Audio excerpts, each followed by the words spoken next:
কাছে ৫৫ রানে হেরেছে রয়্যাল চ্যালেঞ্জার বেঙ্গালুরু। তবে বড় ব্যবধানে হারলেও রান রেটের সমীকরণ শীর্ষস্থান ধরে রেখেছেন প্লে অফে প্রথম কোয়ালিফায়ার জায়গা নিশ্চিত করেছেন বর্তমান চ্যাম্পিয়নরা। শুক্রবার রাজীব গান্ধী স্টেডিয়ামে টসে জিতে ব্যাট করতে নেমে শুরু থেকে জট তোলে হায়দ্রাবাদ। অভিষেক শর্মা ২২ বলে করেন ৫৬ রান এর বিধ্বংসী ইনিংস খেলেন।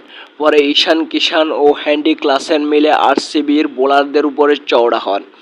ক্লাসেন ২৪ বলে ৫১ রান করে ফিরলেও শেষ পর্যন্ত ৪৬ বলে ৭৯ রানে অপরাজিত থাকেন ঈশান কিষান।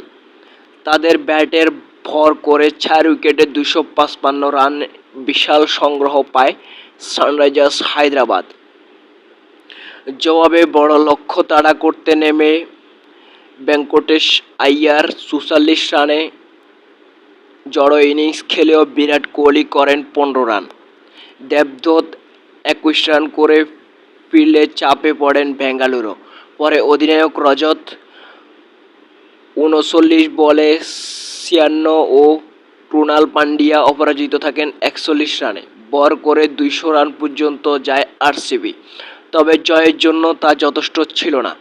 এই জয়ে হায়দ্রাবাদ ও ১৮ পয়েন্ট নিয়ে লিগের পর্ব শেষ করেন। তবে রান রেটের কারণে তৃতীয় স্থানে থাকতে হয়েছে তাদের। অন্যদিকে শীর্ষ থেকে প্রথম কোয়ালিফায়ার জায়গা নিশ্চিত করেছেন বেঙ্গালুরু।